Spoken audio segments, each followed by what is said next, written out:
Butterfly in the sky. I could go twice as high. Take a look, it's in a book. A reading rainbow. I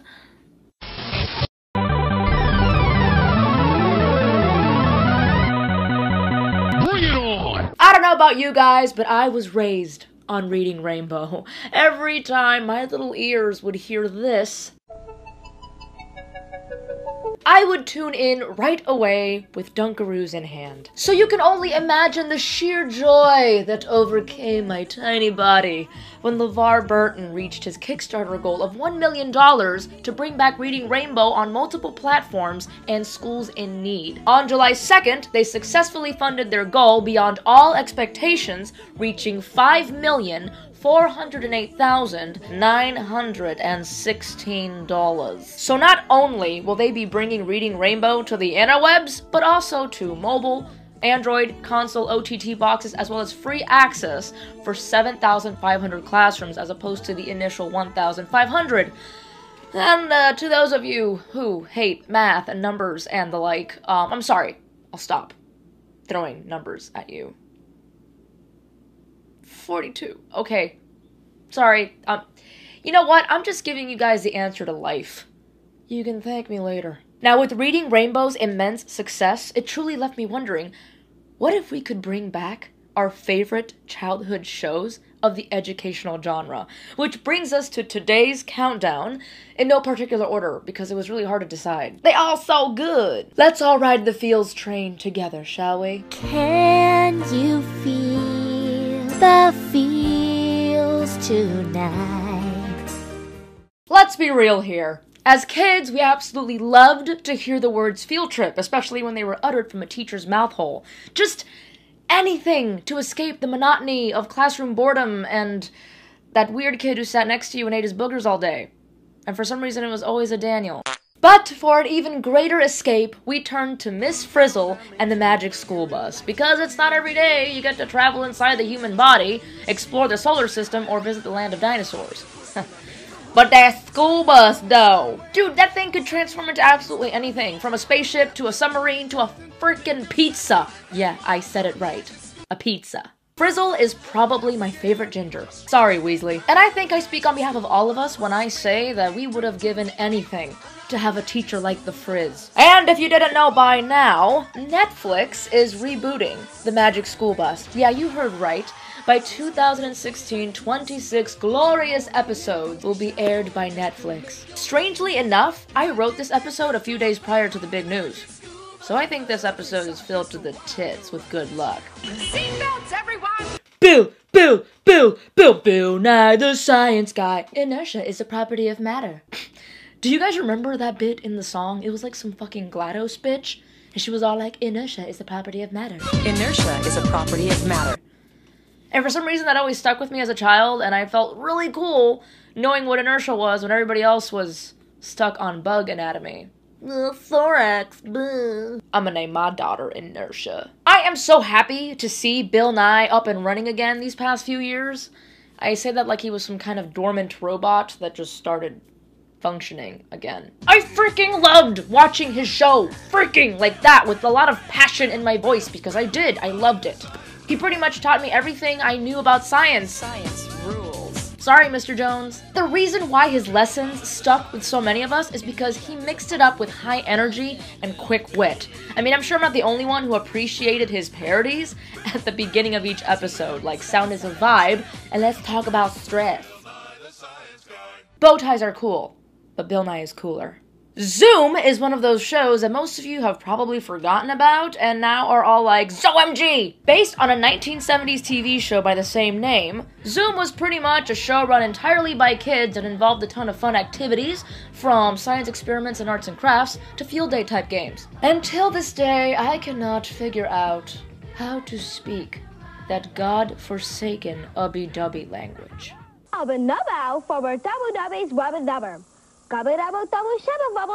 For Buckyboo. 0, 2, 1, 3, 4, send it to Zoom! Actually, don't, cause the show was canceled in 2005.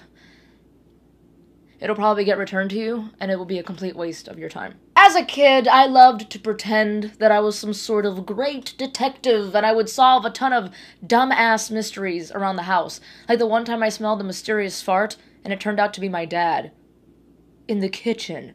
With a candlestick. That is why Where in the World is Carmen Sandiego is on our list of shows we wish to bring back. I want to start off by saying that this show had one of the catchiest theme songs of all time. Hell, they even had their own rockapella group. Strongest woman that I know who has green hair. Every show, Carmen Sandiego sends out a henchman to steal a valuable object from a random part of the globe, and it is up to 3 gumshoes to solve the case and catch the crook with their sweet geography skills. Girls only want boyfriends who have great skills. Now, I am not kidding here when I say that the tiny contestants were smarter than your average CEO. Contestant number 1 is 11-year-old Tessa Marie. She speaks 5 languages and invented silent Velcro when she was only 2. She recently came back from her trip to Cairo, Egypt, where she sent her parents this postcard.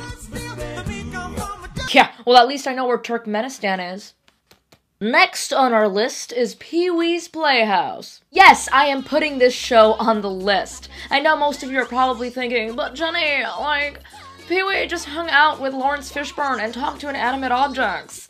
How in the fucking ball hammocks was this an educational show? Ah, but that's the beauty of it, you see? A moral lesson would accompany the end of each episode without your dumb fat kid head even realizing it. So Pee-wee's Playhouse, like a sugary cereal that's incidentally high in fiber. Mecca lecca hi, mecca hiney ho, bitches. Now who knew that watching a middle-aged man change from one cardigan to another, time and time again, kicks so much ass? Won't you please, please won't you be my neighbor?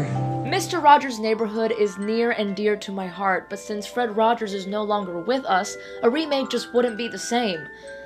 Unless, of course, it was hosted by Steve Rogers. I'd like to see that man undress every episode. What I looked forward to the most when watching this show was seeing that red, shiny trolley come right in, because it only meant that we were about to take a trip to the neighborhood of make-believe. Mr. Rogers was everything you could ask for in a mentor and more. He taught us kids how to resolve things peacefully and even touched upon heavier topics that other children's shows avoided, such as bullying, divorce, and even war. I'd like to see Dora tackle that shit. Oh no!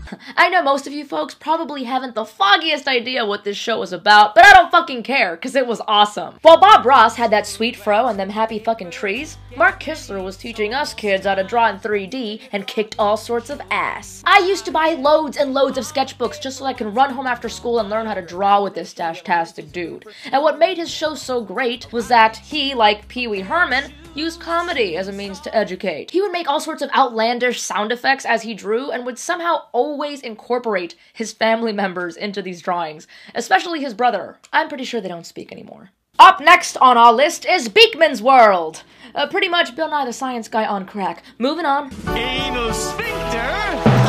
Over the past year, I have certainly gained a lot more respect for costumed characters because, well...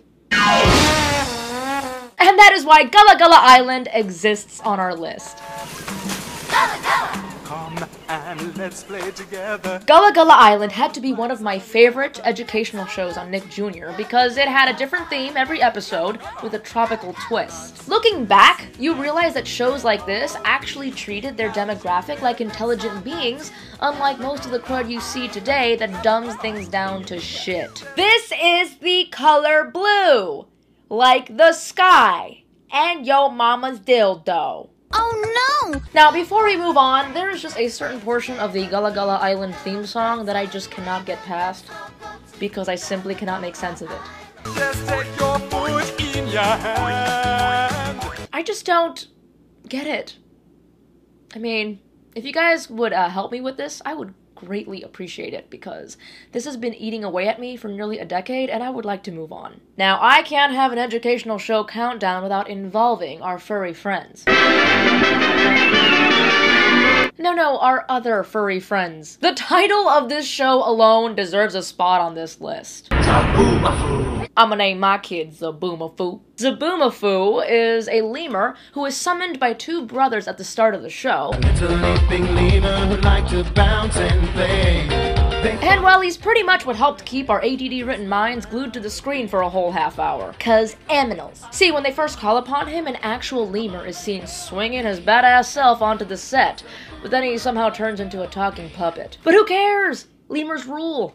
I like to move it, move it. This show offered lots of insight into the animal kingdom and sprinkled some geography here and there. Now, my birthday is on October 30th, and if one of you fine folks decided to buy me a lemur, I can't say I'd reject it. Well, now, our lovely countdown has come to a close. I hope you guys are feeling all gooey and nostalgic-y on the inside, you know? And as always, be sure to like, subscribe, and share, and visit aggressivecomics.com for all the latest and greatest in geeky news. Oh, and don't forget to check out our Ravager Kickstarter in which I get to play Raven. We have less than a month left, so it'd be great if you guys check it out, spread the word, blah-de-blah, blue-blee-blue.